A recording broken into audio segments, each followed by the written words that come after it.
Bienaventurado el que lee y los que oyen las palabras de esta profecía y guardan las cosas en ella escritas, porque el tiempo está cerca. Son muchas las preciosas verdades que contiene la palabra de Dios, pero es la verdad presente lo que el pueblo necesita. Bienvenido a su programa, La Verdad Presente.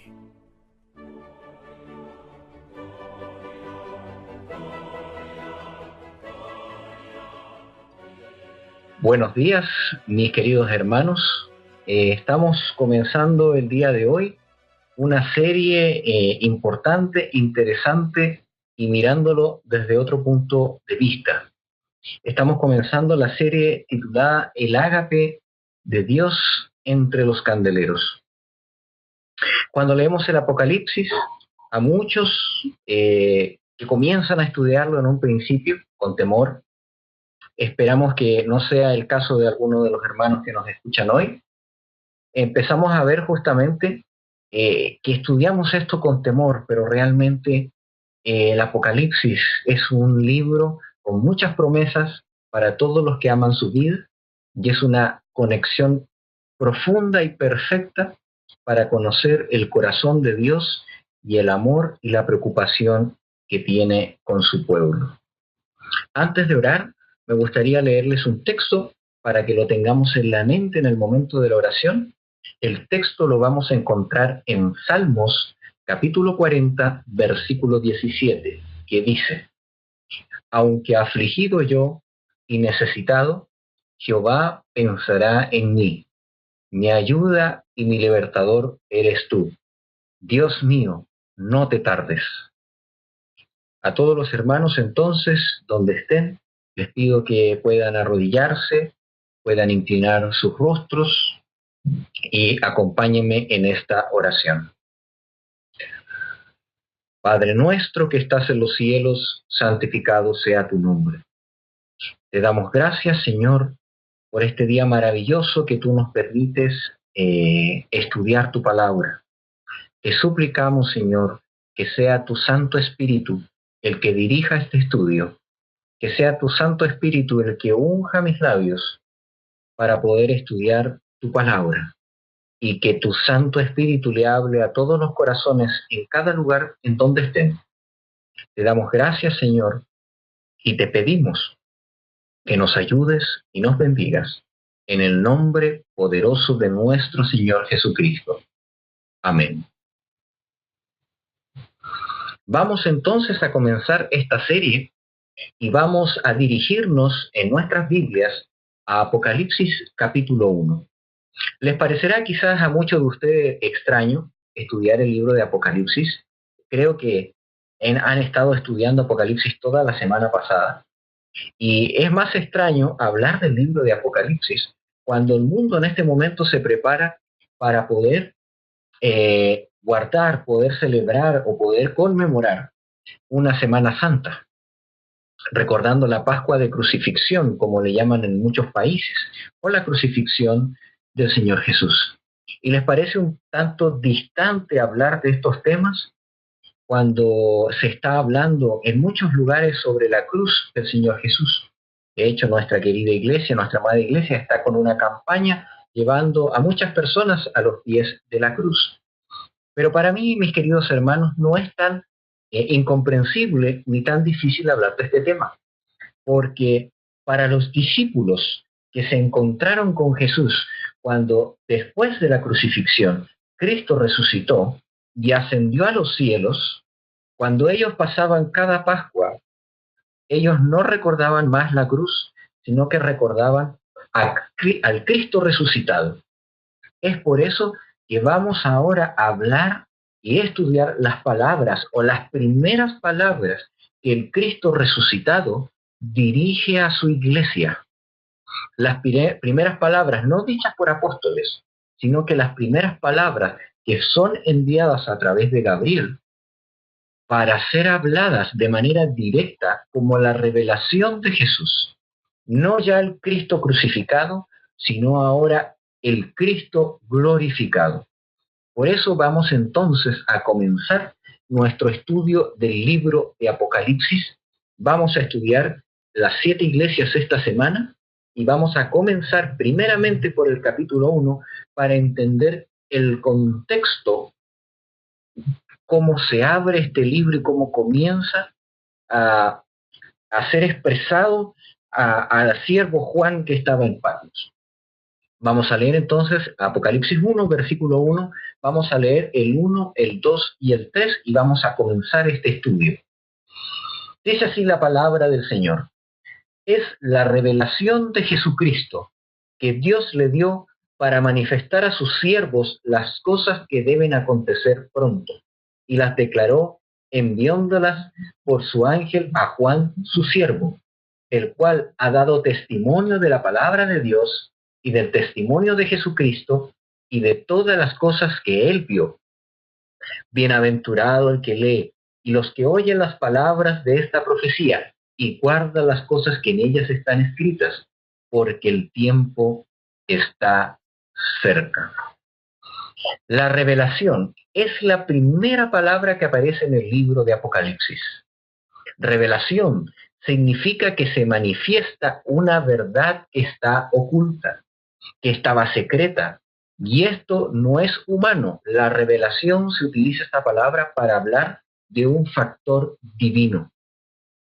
Nos explica claramente estos primeros 3 versículos que el mismo Jesús es el que envía a Juan por medio de Gabriel, el cual es nombrado en estos primeros versículos como el ángel de Jesús.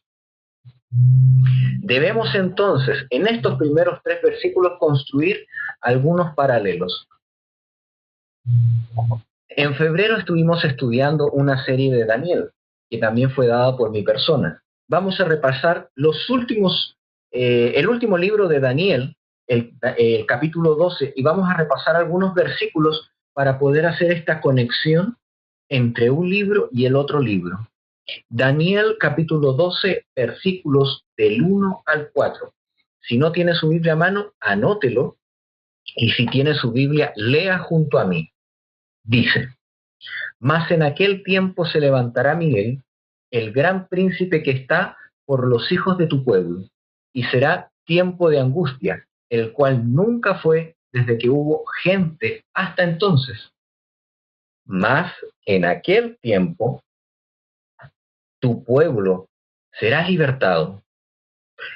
Todos los que se hallaren escritos en el libro, y muchos de los que duermen en el polvo de la tierra serán despertados, unos para vida eterna y otros para vergüenza y confusión perpetua.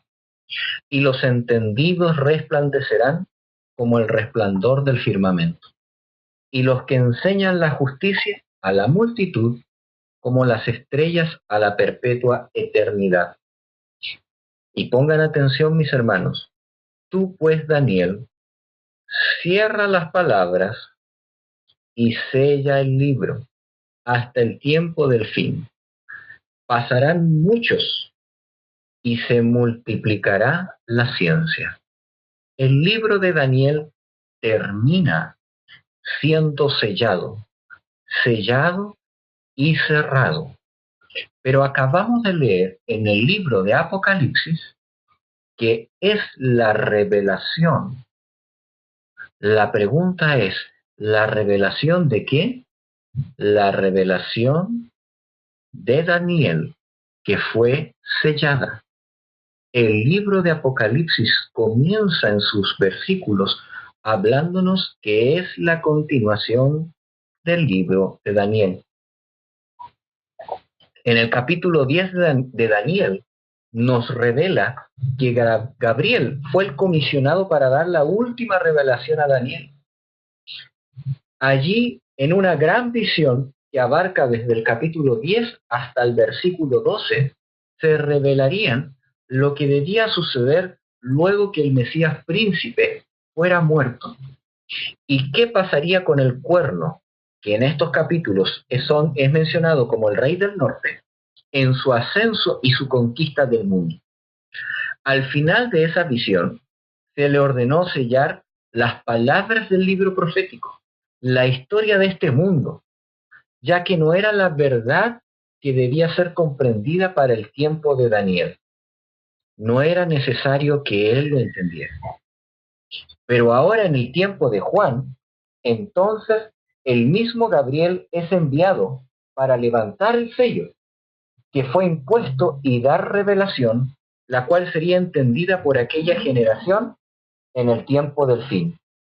Allí habría luz y misericordia para el tiempo del discípulo amado, para el tiempo de Juan, que oraba incansablemente en Patmos, preocupado por la iglesia que manifestaba ya los primeros brotes de apostasías destructoras que, que avanzarían en el futuro.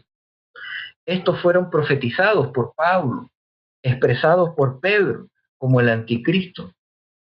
Él sería ahora, Juan, el portador de una verdad presente para sus propios días, pero a la vez de portar una verdad presente, él sería el guardador de un mensaje no solamente para su era, sino que alumbraría a la iglesia hasta el final, en los momentos más oscuros de la historia. Cuando comenzamos a leer el libro de Apocalipsis, entonces debemos tener claras estas cosas. La inminencia y la trascendencia de Dios. Es inminente porque llega a la iglesia de su tiempo y la socorre y la ayuda, pero también es trascendente porque es eterno, trasciende el tiempo y da luz para las iglesias proféticas que se levantarían, para las etapas de la iglesia en este mundo. Entonces, esta revelación llega a Juan y deja un mensaje para las iglesias locales de su tiempo, pero a la vez deja un claro mensaje, un mensaje como lo que hizo Daniel, que era para el tiempo del fin. A la luz contenida en este libro, entonces en el libro de Apocalipsis, debía ser dada para los que debían vivir después de los 1260 días proféticos, los que conocemos como la profecía de los 1260 años. Daniel se le dijo, cierra y sella el libro, cuando leemos todo el libro de Daniel 12, hasta tiempo y la mitad de un tiempo, hasta la dispersión del pueblo santo sea acabada. Entonces, cuando viene la revelación para Juan, en el tiempo de Juan todavía no se habían cumplido los 1260 años de la profecía. Debemos entender entonces que la profecía, pese a haberse dado a Juan, esa profecía debía comprenderse después de 1798, después de que se cumpliera la profecía de los 1260 años. De hecho, Apocalipsis debe comprenderse mirando hacia atrás. Debía ser comprendida por aquellos que estarían presentes en el cumplimiento de los 2300 tardes y mañanas. Para nosotros, para el pueblo adventista, para el pueblo del fin. Vamos a leer un texto de la hermana White que nos aclara un poco esto. Está en Hechos de los Apóstoles, en la versión moderna, en la página 466. Dice, esa revelación fue dada para la orientación y el aliento de la Iglesia durante la dispensación cristiana. Y sin embargo, ha habido maestros religiosos que declararon que es un libro sellado y que sus secretos no pueden explicarse. Como resultado, muchos han dejado de lado el registro profético y se han rehusado a dedicar tiempo al estudio de sus misterios. Pero Dios no desea que su pueblo considere así este libro. El nombre mismo que fue dado en sus páginas inspiradas, el Apocalipsis o Revelación, contradice la afirmación de que es un libro sellado. Una revelación es algo revelado. El Señor mismo reveló a sus siervos los misterios contenidos en dicho libro, y es su propósito que estén abiertos al estudio de todos. Sus verdades se dirigen tanto a los que viven en los últimos días de la historia de la tierra, como a los que viven en los días de Juan. Algunas de las escenas descritas en esa profecía pertenecen al pasado. Otras se están cumpliendo ahora, y algunas tienen que ver con el fin del gran conflicto entre los poderes de las tinieblas y el príncipe del cielo, y otras revelan los triunfos y las alegrías de los redimidos en la tierra nueva. En el Apocalipsis, todos los libros de la Biblia se encuentran y terminan. En él está completo el libro de Daniel. Uno es una profecía, el otro es una revelación. El libro que fue sellado no fue el Apocalipsis, sino que aquella porción de la profecía de Daniel que se refiere a los últimos días. El ángel ordenó: tú, empero Daniel, cierra las palabras y sella el libro hasta el tiempo del fin. Debemos observar los paralelos entonces entre ambos libros. En Daniel el libro es cerrado y sellado, pero en Apocalipsis es abierto y revelado. El mismo ángel Gabriel aparece en ambos libros como el que trae la profecía. En ambos capítulos aparece Jesús. Debemos recordar Daniel 12, cuando aparece el ángel que juró que el tiempo no sería más por los tiempo y la mitad de un tiempo. Y aquí de nuevo, en el primer libro de Apocalipsis, vuelve a aparecer Jesús glorificado.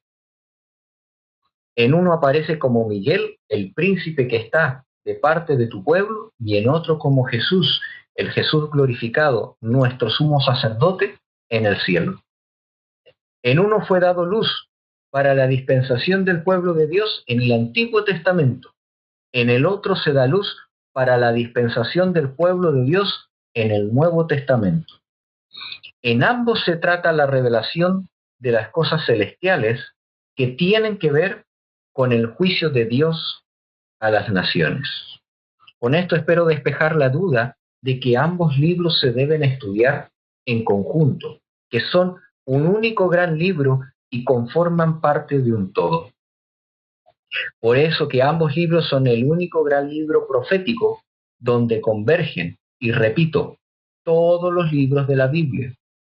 Me gusta usar este ejemplo, como si Daniel fuera el esqueleto del cuerpo, y luego aparece Apocalipsis y coloca los músculos de este esqueleto. Testimonios para los ministros, página 115, dice: al libro de Daniel se le quita el sello en la revelación que se le hace a Juan. Más claro, mis queridos hermanos, no puede ser. Dice, lo cual nos permite avanzar hasta las últimas escenas de la historia de este mundo. ¿Tendrán en cuenta nuestros hermanos que estamos viviendo en medio de los peligros de los últimos días? Leed Apocalipsis en relación con Daniel. Vamos ahora a repasar los siguientes textos, ¿ok? Dicen desde el versículo 4 al versículo 6. Juan, a las 7 iglesias que están en Asia, gracia sea a vosotros y paz del que es, el que era y el que ha de venir, y de los 7 espíritus que están delante de su trono, y de Jesucristo, el testigo fiel, el primogénito de los muertos, el príncipe de los reyes de la tierra, al que nos amó y nos lavó de nuestros pecados con su propia sangre, y nos hizo reyes y sacerdotes para Dios y su Padre. A él sea la gloria, el poder, por siempre, jamás. Amén. Toda carta, mis queridos hermanos, tiene un remitente. Vamos a estudiar esto ahora. En los textos que revisamos recién, vemos la firma de quien sella esta carta. Es una carta real que viene del sello. Es la carta que envía el ágape de Dios a su pueblo. Ustedes espero que conozcan la palabra ágape. Ágape es la palabra que Dios utiliza en el Nuevo Testamento para hablar del amor divino, del amor celestial.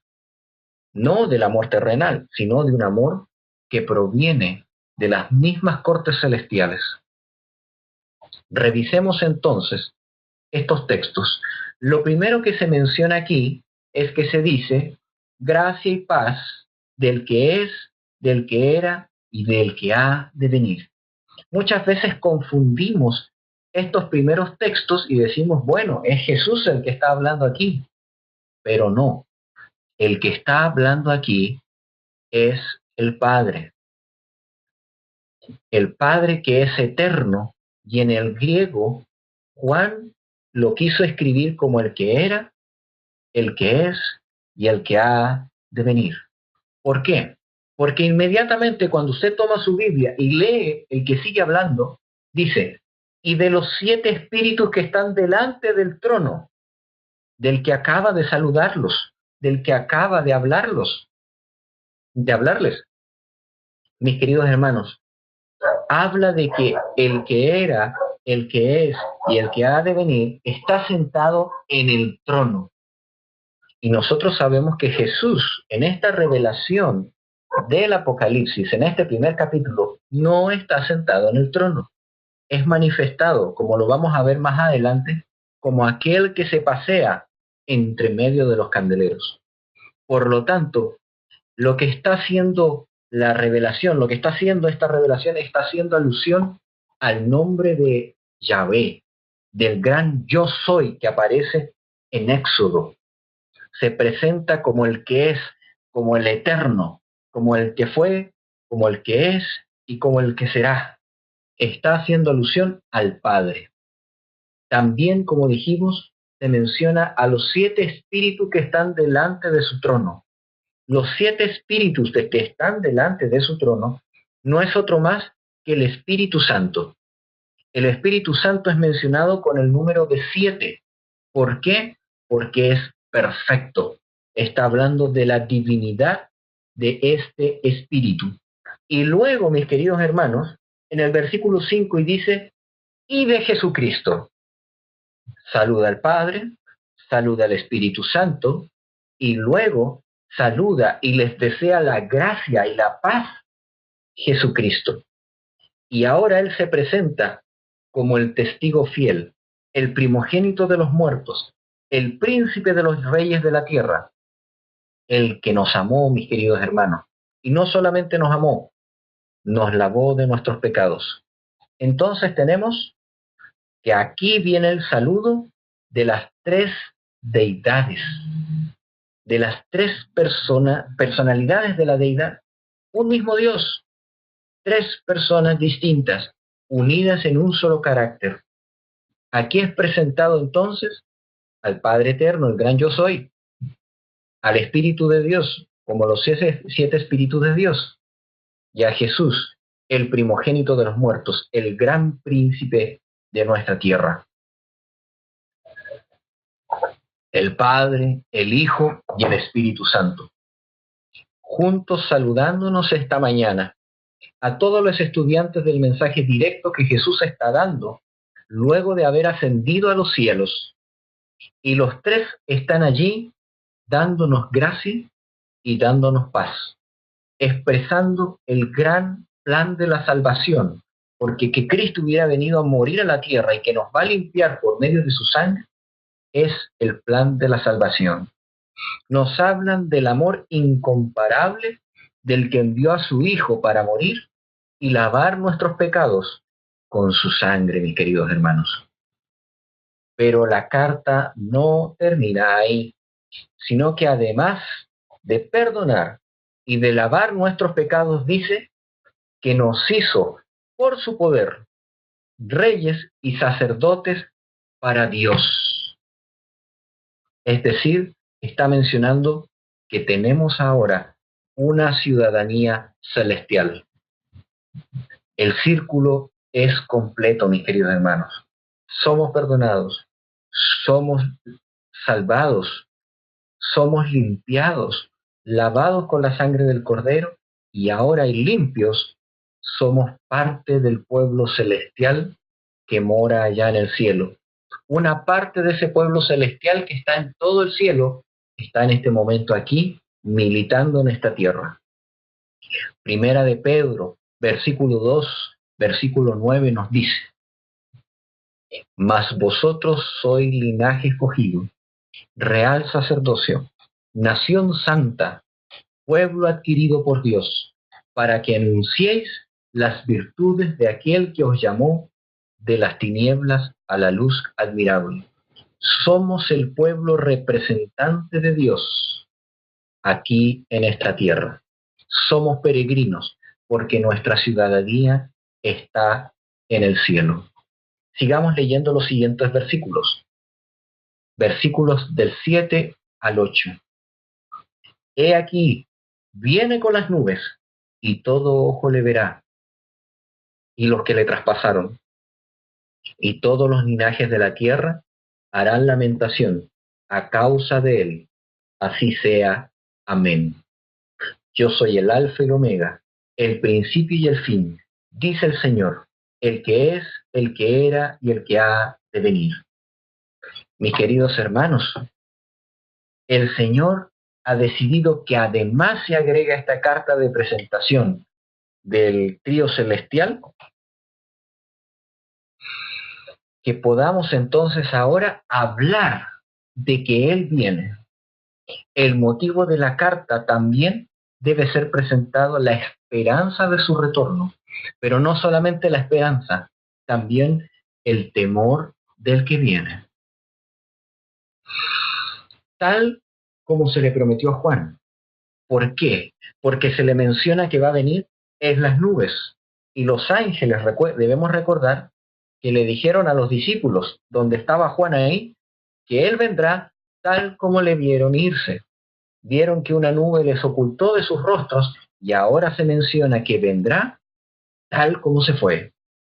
Pero también menciona algo interesante. Todo ojo le verá.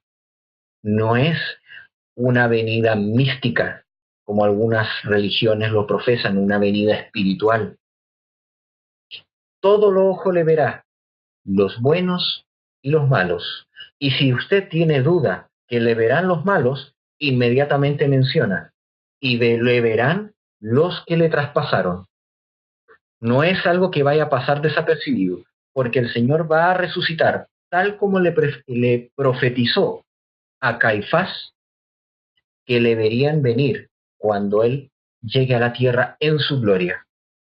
Los que le traspasaron se levantarán, todos los que condenaron al Hijo de Dios, todos los que crucificaron al Hijo de Dios, se van a levantar para ver venir a Jesús. Por eso queda más que claro que todo ojo le verá. Y todos los linajes de la tierra harán lamentación. No es algo que pueda pasar desapercibido.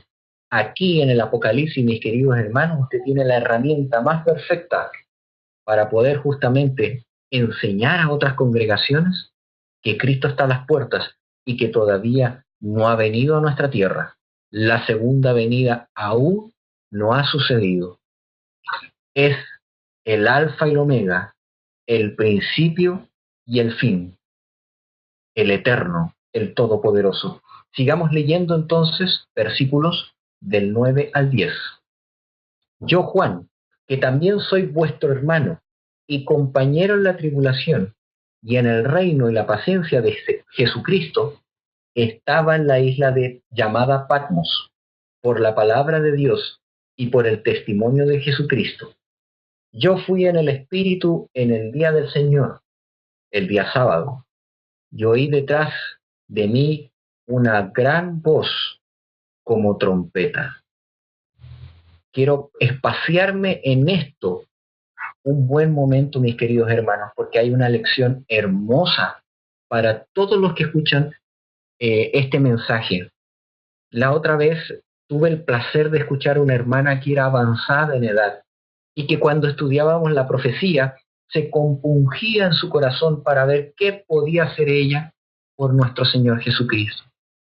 Hoy le quiero brindar una respuesta más extensa de lo que le di esa vez, porque la palabra profética tiene respuesta para usted. Si usted, mi querido hermano, está entrado en edad, usted cree que ya ha dado mucho por el Señor, quiero leerle esta parte del Evangelio. Todo lo que voy a leer usted lo puede profundizar en el libro llamado Hechos de los Apóstoles, en el capítulo Patmos.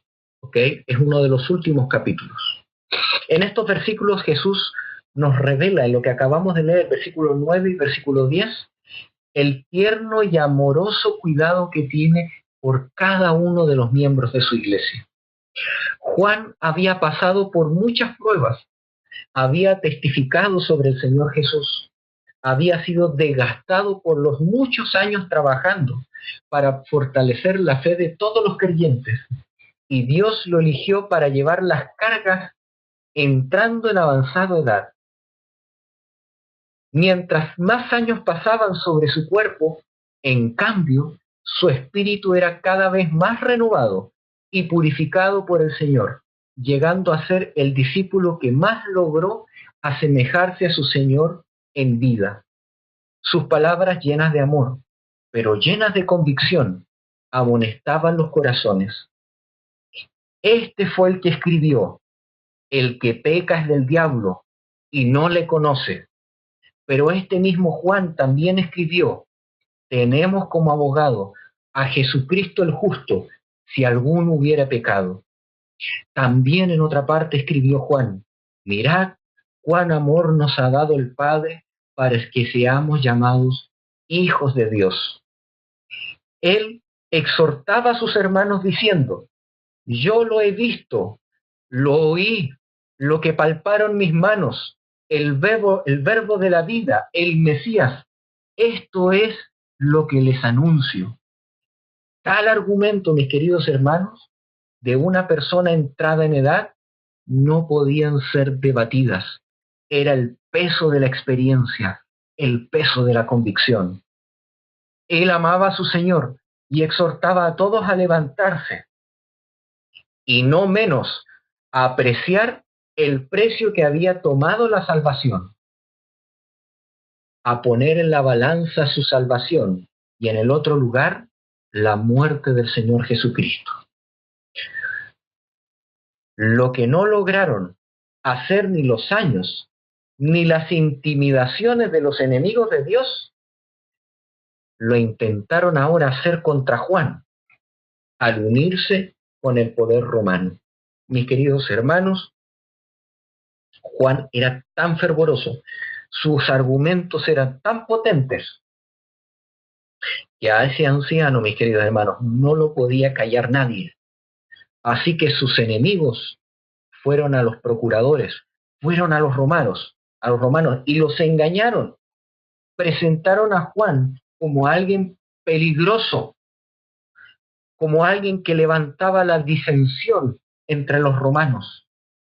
Y sucedió un caso muy parecido como el que estudiamos antes, que le pasó a Daniel, que se levantaron 120 sátrapas y engañaron, ¿cierto?, al rey para que lo echara al foso de los leones.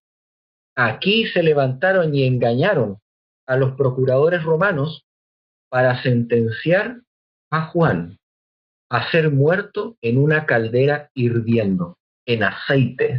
Imagínense esa pena de muerte, similar como a los 3 hebreos que fueron lanzados al horno de fuego ardiente.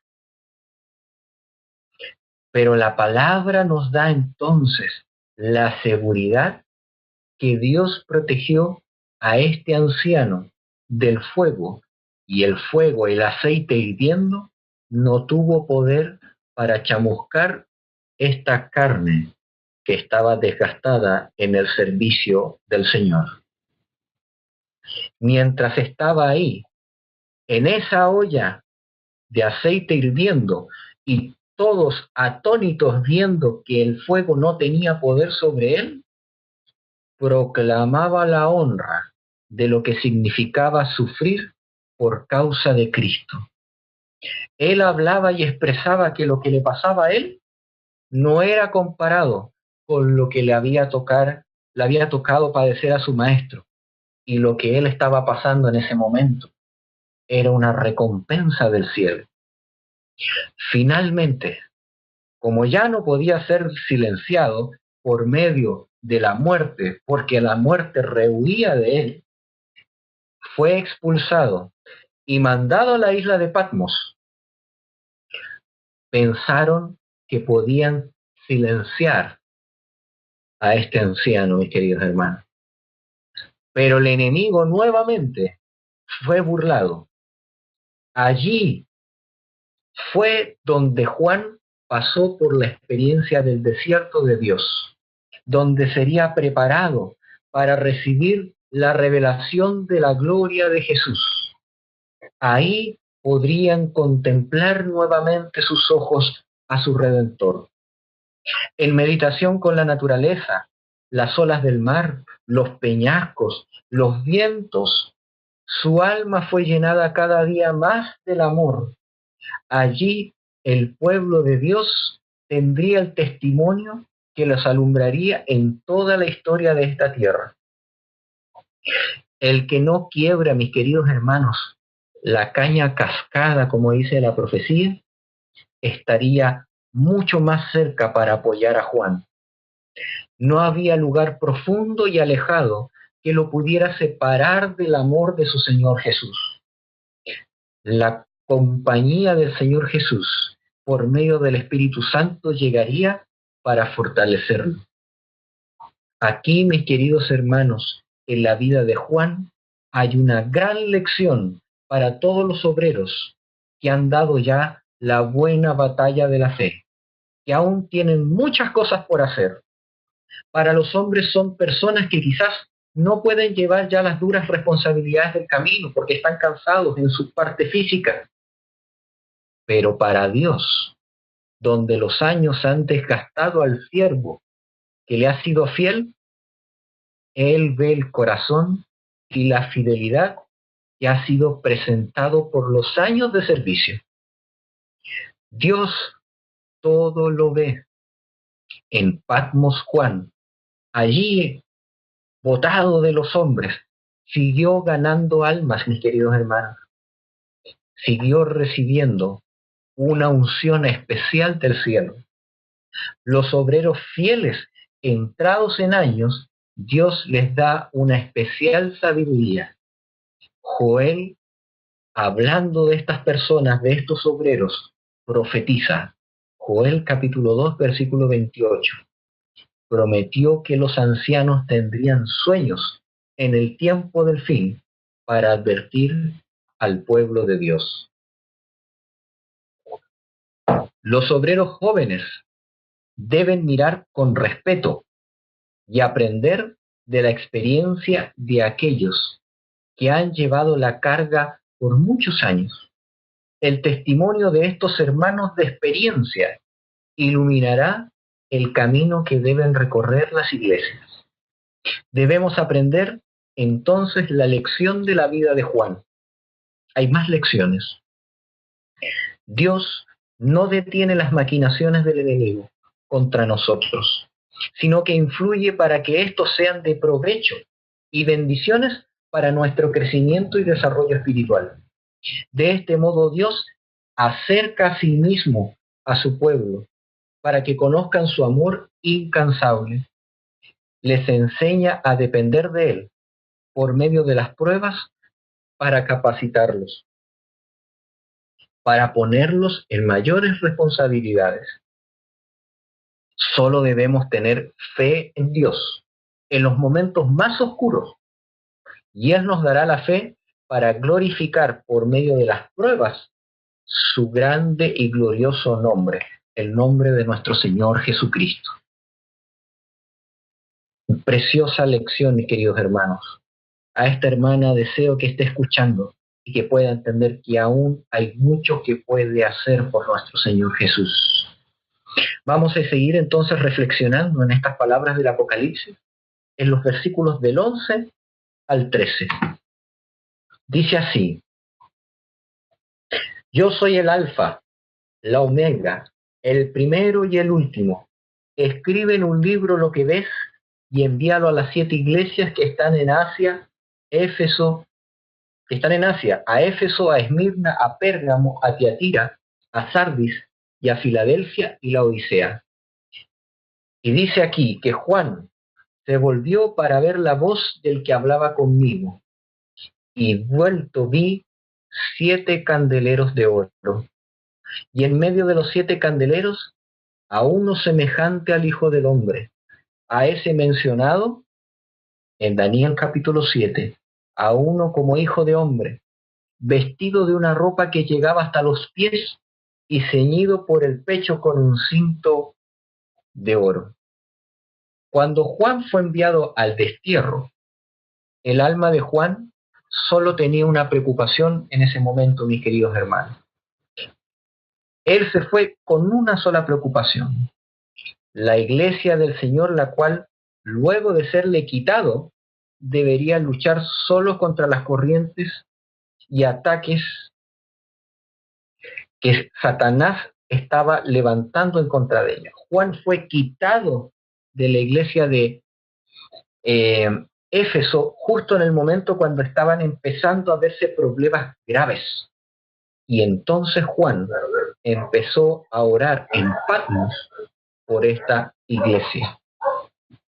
Y entonces la respuesta a sus oraciones fue dada.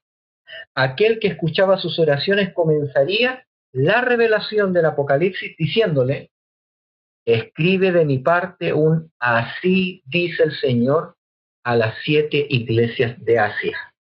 Pone su autoridad y que presten oídos a escuchar el mensaje que Juan tenía para darles. Juan oraba incansablemente por estas iglesias. En ese momento Juan ve a Jesús, en lo que estamos leyendo, como el sumo sacerdote entre las 7 lámparas del santuario celestial. Qué hermosa escena contemplaron los ojos de Juan. La última escena que él contempló fue a Jesús siendo retirado de su vista y ocultándolo a través de las nubes. Y ahora se le permitía entonces a ver el trabajo que estaba realizando su Señor Jesús, ahora glorificado como el sumo sacerdote de su pueblo. Allí en Patmos, los enemigos del pueblo de Dios pensaron que sepultarían el testimonio de Juan y su influencia, pero el mensaje de Dios ahora alumbraría no solo a su tiempo, sino que sería una luz tan potente, mis queridos hermanos, que alumbraría a la iglesia, no de Éfeso, no a la iglesia de Asia, sino a la iglesia de todos los tiempos, hasta que Cristo vuelva.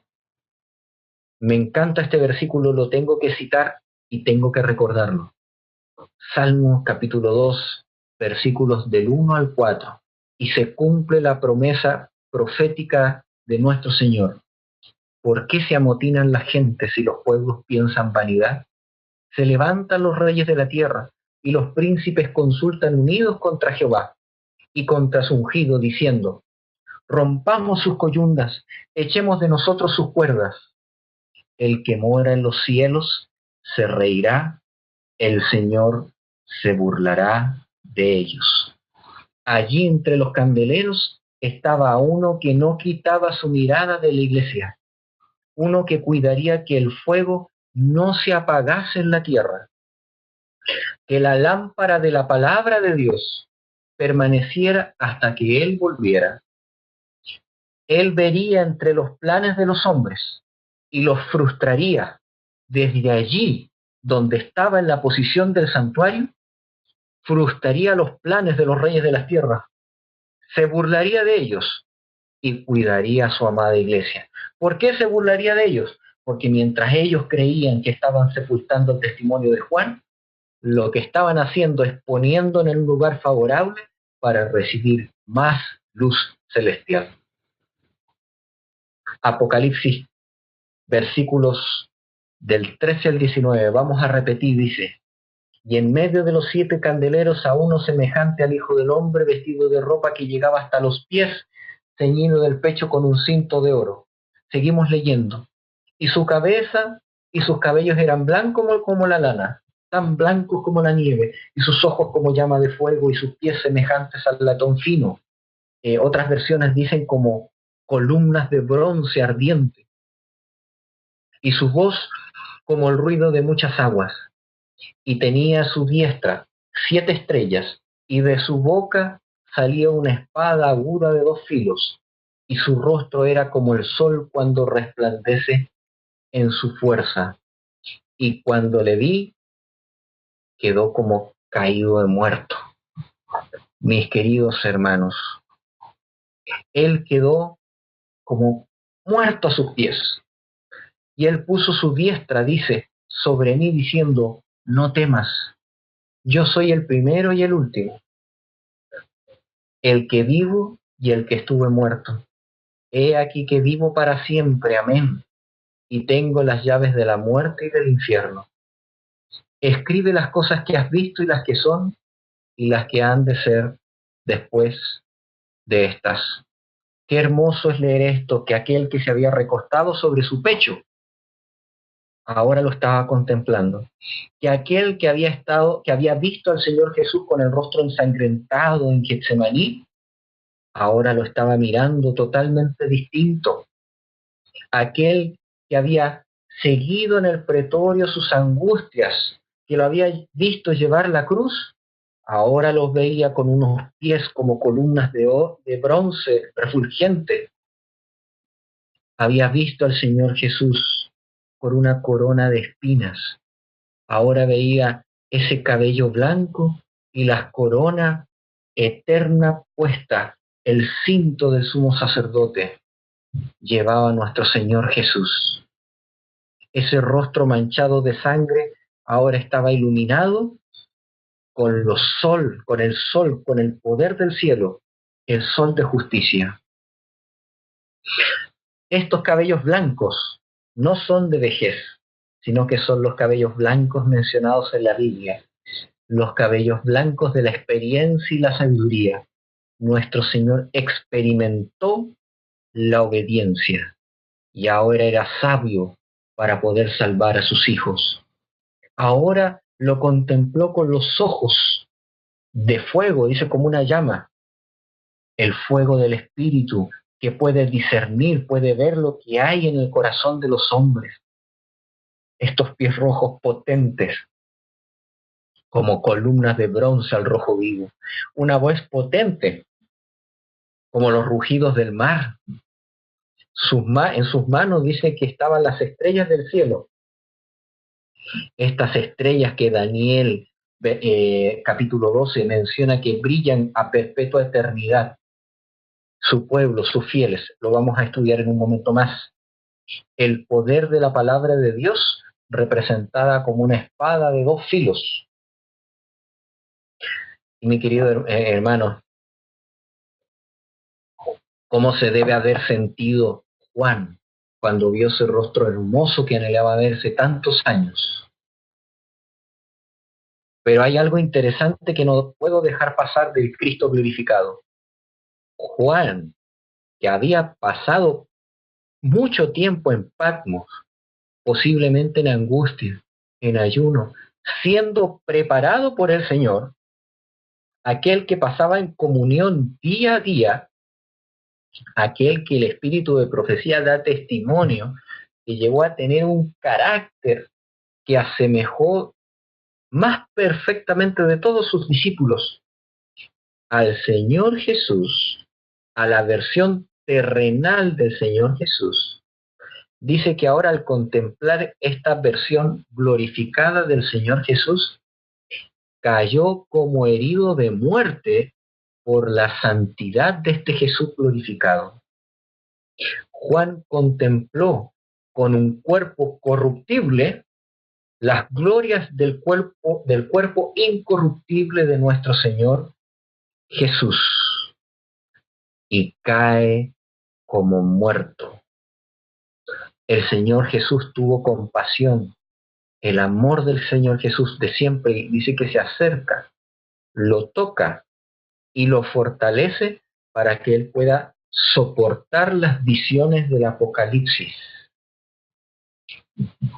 Y utilizo unas palabras, quiero que usted con su imaginación vuele y esté en lo que vio Juan y le vuelve a decir, tal como les dijo cuando él entró en el aposento alto y pensaban que era un espíritu, que era cualquier cosa, un fantasma, y él vuelve a repetir esas palabras tiernas a Juan.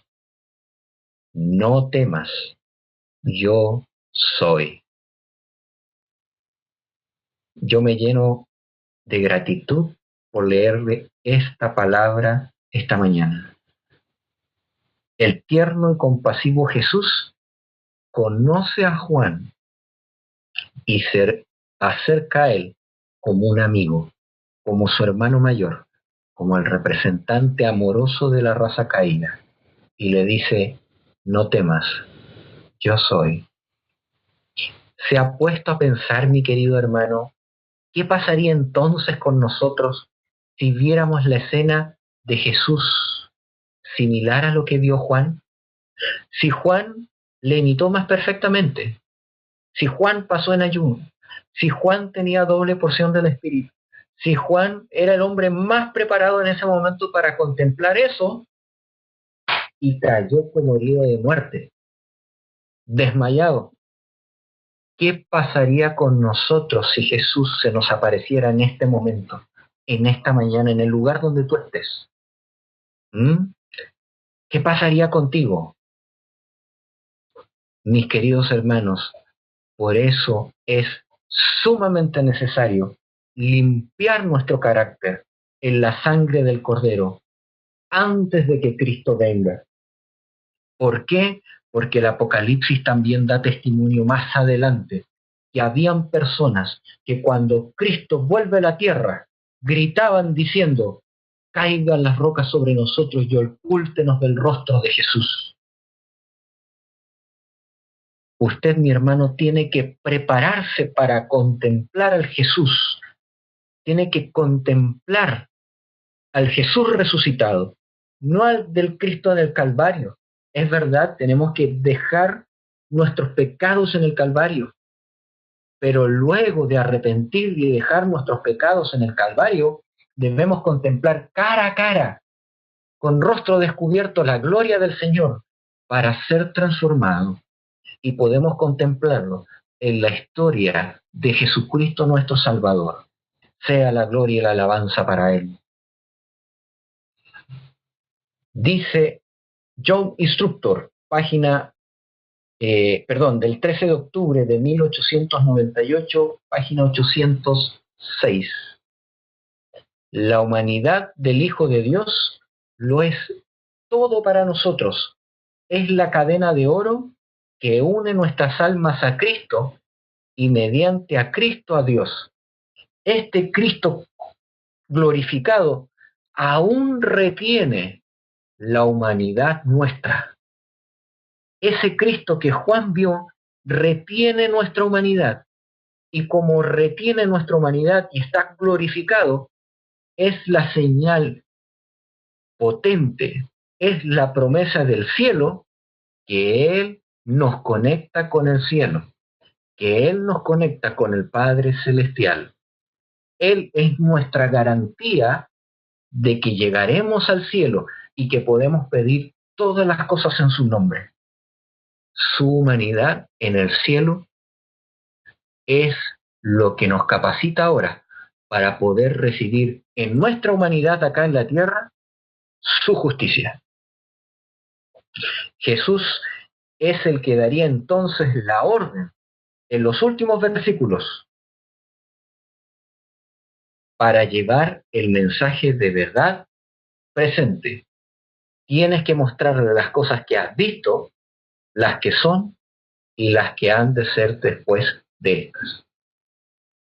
Y vamos a repasar la última parte de este hermoso capítulo, porque aquí hay una lección que se va a proyectar para el resto de la lección de la semana.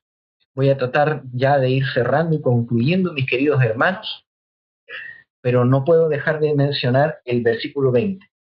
El misterio de las 7 estrellas que viste en mi diestra y de los 7 candeleros de oro. Las 7 estrellas son los ángeles de las 7 iglesias y los 7 candeleros que viste son las 7 iglesias. Vamos a repasar un poquito esto. ¿Qué significa que son los ángeles?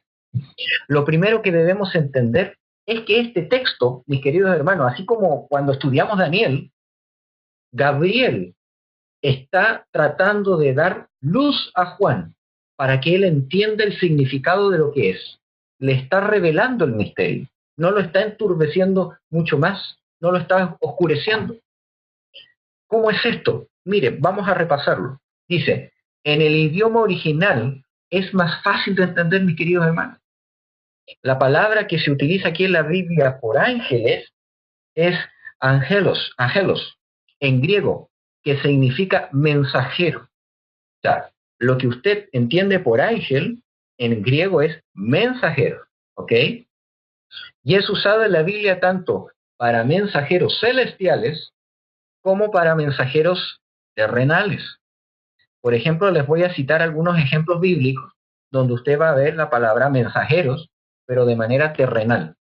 La puede encontrar en Mateo 11, versículo 10, en Marcos 1, versículo 2, en Lucas 7, versículo 24, en Lucas 9, versículo 52. Ahí, cuando aparece la palabra mensajeros, lo que está apareciendo realmente es angelos o ángeles, la misma palabra que se traduce como ángel. Y nosotros tenemos claros ejemplos en Apocalipsis de cómo se utiliza la palabra angelos como mensajeros divinos, ¿cierto? Los 7 ángeles que tienen las copas, los 7 ángeles que te llevan las 7 trompetas, o los 3 ángeles, ¿cierto? Entonces, en este texto, Gabriel, que está dando la revelación del misterio de estos ángeles, ¿qué trata de decir? Vamos a leer Daniel capítulo 12, versículo 3. Dice, y los entendidos, ya, las personas, su pueblo, resplandecerán como el resplandor del firmamento, y los que guiaron a muchos a justicia, como las estrellas a perpetua eternidad. Los ministros que llevan a las personas hacia la justicia, dice que son como estrellas que brillan a perpetua eternidad. Esto está confirmado también por Hechos de los Apóstoles, página 484, numeración antigua. El que tiene las 7 estrellas en su diestra dice estas cosas. Estas palabras son dirigidas a los maestros de la iglesia, a aquellos a quienes Dios confió pesadas responsabilidades. Las dulces influencias que han de abundar en la iglesia están vinculadas estrechamente con los ministros de Dios, quienes deben revelar el amor de Cristo. Las estrellas del cielo están bajo su dirección, las llena de su luz, las guía, dirige sus movimientos. Si no lo hiciera, éstas llegarían a ser estrellas caídas. Así es con sus ministros. Son instrumento en sus manos, y todo lo bueno que pueden hacer es realizado por medio del poder divino. Por medio de ellos se difunde la luz del Salvador, quienes ha de ser su eficacia. Si tan solo miraran a Él como Él miraba al Padre, serían capacitados para hacer su obra. Cuando dependan de Dios, Él les dará su esplendor para que lo puedan reflejar al mundo. Es decir, cuando se habla en Apocalipsis 20 sobre las estrellas, las 7 estrellas, está hablando de los ministros de Dios que deben entregar los mensajes a su iglesia, a los candeleros, porque los candeleros son las 7 iglesias. Debemos tener claro esto al estudiar las 7 iglesias. La palabra de Dios va a sus ministros y sus ministros deben repartirla a la iglesia. Y aquí viene la pregunta es, ¿qué quiere ser usted, mi querido hermano? Somos llamados a ser real sacerdocio, somos llamados a ser nación santa, somos llamados a ser ministros del Señor. Por lo tanto, estamos llamados a recibir las amonestaciones contenidas en los mensajes de las 7 iglesias. Mis queridos hermanos, tenemos a este Jesús glorificado mostrándose ante Juan, entrado en años, atendiendo su necesidad, fortaleciéndolo, entregando más luz, pero es presentado como aquel que vigila, que se pasea entre los candeleros y que tiene agarradas las estrellas en su mano para que no caigan. Mis queridos hermanos, quiero leerles este último texto, Hechos de los Apóstoles 4:83, para ir cerrando. Los nombres de estas iglesias, de los candeleros, son un símbolo de la iglesia en diferentes periodos de la era cristiana. El número 7 indica algo completo y significa que los mensajes se extienden hasta el fin del tiempo, mientras que los símbolos usados revelan la condición de la iglesia en diferentes periodos de la historia. Se habla de Cristo y lo vemos como caminando en medio de los candeleros de oro. Así se simboliza su relación, la de Cristo con la iglesia. Está en constante comunicación con su pueblo, conoce su real condición, observa su orden, su piedad, su devoción. Aunque es el sumo sacerdote y mediador en el santuario celestial, se le presenta como caminando de aquí para allá, en medio de las iglesias de la tierra. Con incansable desvelo y constante vigilancia, observa para ver si la luz de alguno de sus centinelas arde débilmente o si se apaga. Si el candelero fuera dejado al mero cuidado humano, la vacilante llama languidecería y moriría. Pero el que es el verdadero centinela en la casa del Señor, él es fiel guardián de los atrios del templo, y su cuidado constante y su gracia sostenedora son la fuente de vida y de luz. Dios vigila su iglesia. Dios esta mañana tiene cuidados y lo está vigilando, cuidando, entregándole luz, entregándole su espíritu, amonestándolo, enviando ángeles para que su luz no se apague, sino que usted brille como las estrellas a perpetua eternidad.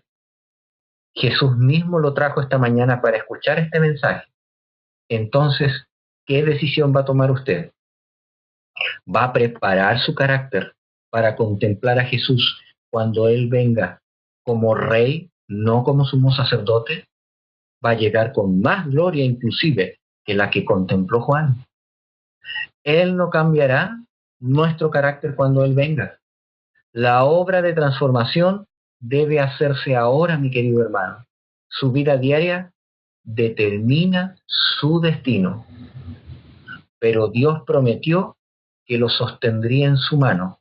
Si usted quiere ser un siervo, un mensajero para su iglesia, Él no permitirá que usted caiga de la palma de su mano. Luego de padecer la cruz por usted y de ascender a los cielos a través de este mensaje que estamos viendo en el Apocalipsis, Él prometió que lo iba a sostener, mi hermano. ¿Quiere usted tomar la decisión de ser una estrella en las manos del Señor? ¿Quiere ser sostenido y purificado por el Señor? Si usted en esta mañana está tomando una decisión en su corazón afirmativa de que quiere trabajar en la viña del Señor, entonces le invito a cerrar sus ojos y acompañarme en esta oración. Padre amado, Padre bendito que estás en los cielos, Padre poderoso, queremos pedirte que tú nos capacites y nos transformes tal como dice la profecía de Apocalipsis y de Daniel, en estrellas en tu mano, que brillen a eterna perpetuidad, para que podamos predicar el mensaje fiel para nuestro tiempo y el mensaje de los 13 ángeles al mundo. Te queremos pedir de tu Espíritu Santo para que nos acompañe en esta mañana en lo que queda de día. Te suplicamos por nuestra querida iglesia, para que pueda también aceptarte y preparar su carácter para tu regreso. Ayúdanos, Señor Jesús. Ten misericordia de nosotros y ven a nuestras vidas. Te lo pedimos, no porque haya mérito alguno en nosotros, sino en los méritos de nuestro Señor Jesús. Amén. Y les recuerdo esta frase, mis queridos hermanos, por la cual estoy seguro, mis queridos hermanos, que ni la muerte, ni la vida, ni ángeles, ni principados, ni potestades, ni lo presente, ni lo porvenir, ni lo alto, ni lo profundo, ni ninguna otra criatura nos podrá separar del amor de Dios que es en Cristo Jesús nuestro Señor. Que el Señor les guarde y les bendiga en esta semana.